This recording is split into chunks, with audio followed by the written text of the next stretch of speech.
संत और सद्गुरु में भेद होता है, एक भेद होता है। क्या होता है? संत दर्शन से हमारे पापों का नाश होता है, गुरु हमारे संशय का नाश करता है। गुरु हमारे मन के किसी मन में कोई प्रश्न है, मन में कोई संशय है, तो उसको कौन मिटाएगा? उसको गुरु ही मिटाता है। इसलिए गुरु के प्रति समर्पण भाव होना बहुत आवश्यक है। पर आजकल तो कई लोग तो गुरु के सामने खुद ही को अपना गुरु मानते हैं। बोले ये क्या बताएंगे गुरुजी, हम ही बुतेरे विद्वान हैं, गुरुजी को हम बताएं कि गुरुजी नहीं ये ठीक है। गुरुजी को आप जिस मैटर में उनको नहीं पता है, जैसे उनको कोई अब मोबाइल चलाना नहीं आता, कोई वैसा विषय नहीं आता संसार वाला, तो वहाँ आप बता सकते हो। पर अगर आप उनको ज्ञान और भक्ति के विषय में बताने चले जाओगे जिसके वो एक्सपर्ट हैं, तो ये तो कोई बात जचती नहीं है। तो फिर तो आजकल एक गुरुजी थे, वो गुरुजी का चेला बड़ा चतुर था। गुरुजी को सोचा अरे हमारे तो पुराने बूढ़े गुरुजी हैं, इनको तो हम ऐसी चकमा दे देंगे।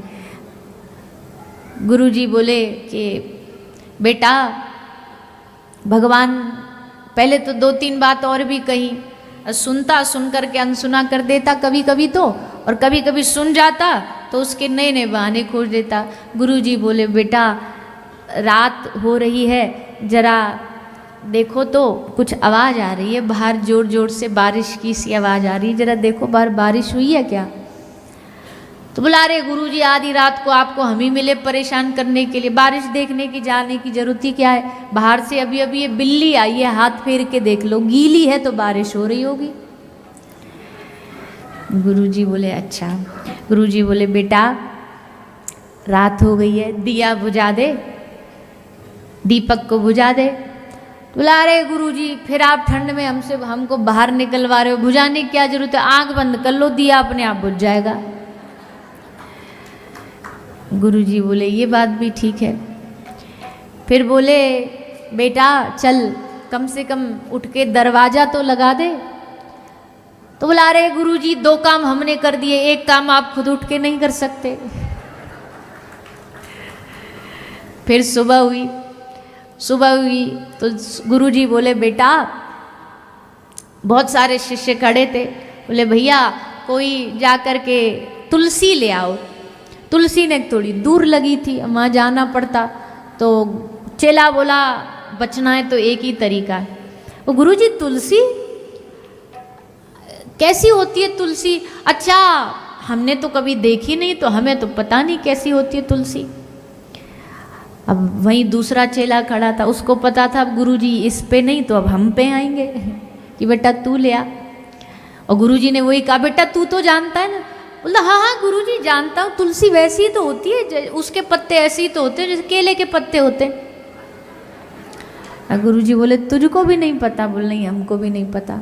पर चेला तो मानते ही, गुरुजी ने बोला इन दोनों को ही मजा चखाएंगे। गुरुजी बोले तुझे भी नहीं पता? बोले नहीं। तुझे भी नहीं पता? बोले नहीं। गुरुजी बोले एक काम करो, एक आ हमारा तखत इधर से पकड़, एक आ हमारा तखत इधर से पकड़, हमें उठा के लेके जा, हम दिखाते हैं कैसी होती है तुलसी।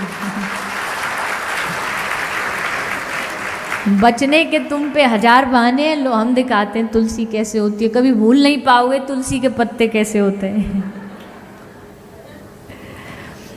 इसलिए आजकल चेला बनाने में भी डर लगता है।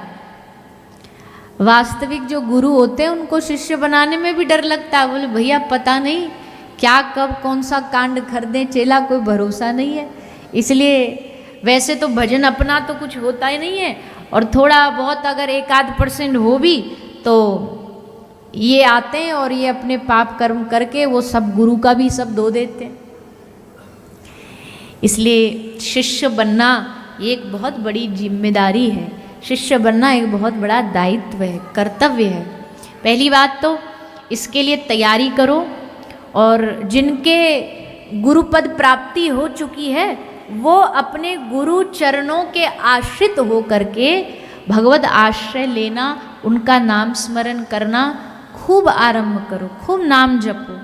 क्योंकि गुरु की प्रसन्नता इसी बात में होती है कि आप कितना भगवान का स्मरण कर रहे हो, कितना आप भगवान का नाम ले रहे हो।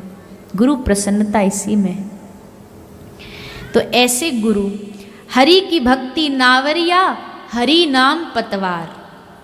हरि की भक्ति क्या है? नावरिया, नाव है, और हरि नाम पतवार। सदगुरु देव मल्हा चढ़े, वो होवे सो पार। सदगुरु इस नाव के मल्हा हैं, और जो इस नाव में चढ़ेगा वो होवे सो पार।